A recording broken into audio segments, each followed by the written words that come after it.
Saat karier, uang, popularitas, dan kenyamanan jadi berhala, ini akibatnya. Anak lembu emas ketika iman digantikan berhala. Mereka baru saja melihat laut terbelah, baru saja mendengar suara Tuhan mengguncang gunung. Namun hanya karena Tuhan terasa diam, mereka menciptakan Allah lain. Inilah kisah anak lembu emas, pengkhianatan tercepat dalam sejarah iman manusia.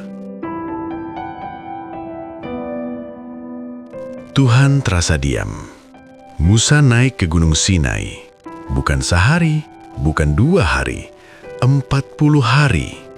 Di bawah gunung, waktu terasa lama, doa terasa hampa, langit terasa bisu.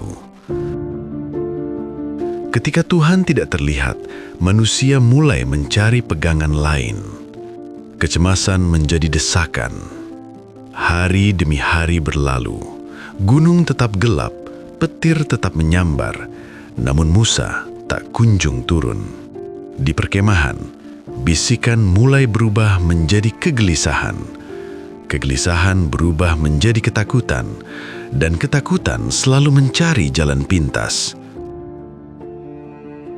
Bagaimana jika Musa mati? Bagaimana jika Tuhan meninggalkan kita?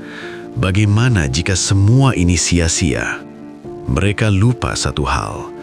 Tuhan tidak pernah pergi, manusia yang sering kehabisan kesabaran. Harun berdiri di tengah kerumunan, bukan sebagai pemimpin yang memimpin, tetapi sebagai pemimpin yang terdesak. Suara mayoritas menekan iman minoritas. Kerumunan lebih keras daripada suara hati nurani. Buatlah Allah bagi kami. Bukan karena mereka tidak tahu Tuhan itu ada, tetapi karena mereka ingin sesuatu yang bisa dikendalikan. Maka emas dikumpulkan. Anting-anting yang dulu mereka pakai sebagai hiasan keselamatan, kini dilepaskan sebagai simbol pengkhianatan. Ketika iman tidak lagi sabar menunggu, manusia akan selalu menciptakan pengganti Tuhan versi cepat dan instan. Harta keselamatan berubah menjadi bahan berhala. Kelahiran anak lembu emas. Api menyala, logam dilelehkan, emas mencair seperti iman mereka. Dari tangan manusia, lahirlah sesuatu yang mereka sebut Allah. Seekor anak lembu emas, tanpa nafas, tanpa kuasa, tanpa suara. Namun justru itu yang mereka inginkan. Allah yang tidak menegur, Allah yang tidak menuntut, Allah yang bisa disembah tanpa harus berubah.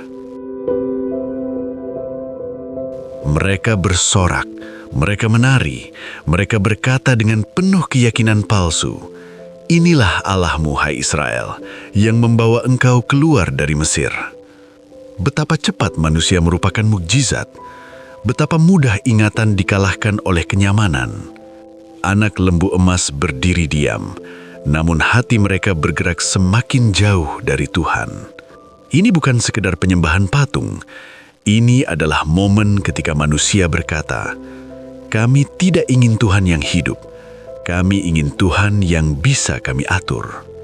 Dan disitulah iman mati, tanpa disadari.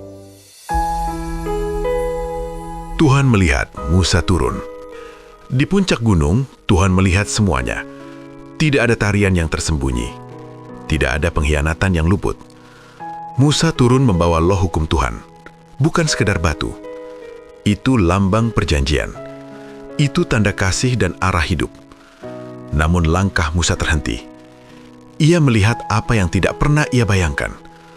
Umat yang baru diselamatkan, menyembah buatan tangan mereka sendiri. Tidak ada teriakan pertama. Tidak ada murka langsung. Yang ada hanyalah kehancuran batin. Loh batu terlepas dari tangannya, hancur di tanah. Seperti hati Musa yang hancur melihat iman umatnya runtuh.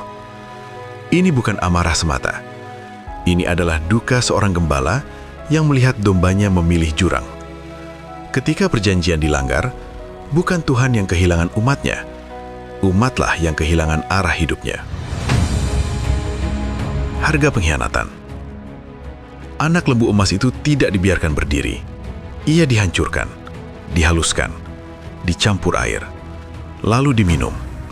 Simbol yang pahit, karena berhala selalu terlihat indah di awal, tetapi menyisakan rasa pahit di akhir. Tidak ada satupun berhala yang benar-benar memberi hidup.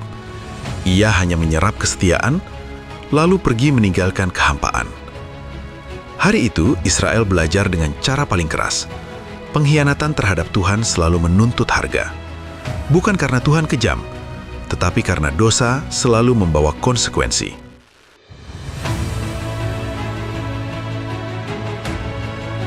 Berhala mungkin dibuat dengan tangan, tetapi kehancuran terjadi di hati.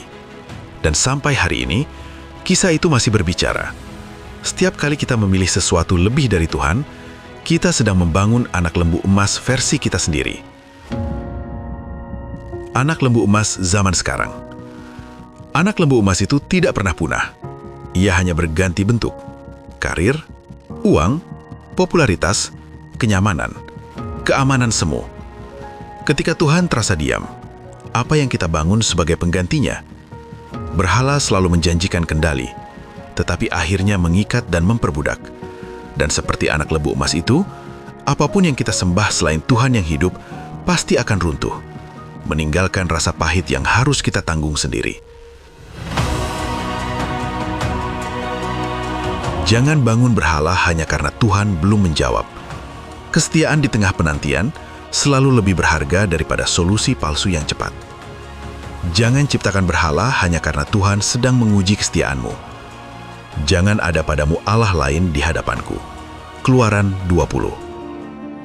Jika kamu diberkati lewat konten ini, bagikan, agar banyak orang mengenal Yesus sebagai Tuhan dan Juru Selamat yang hidup.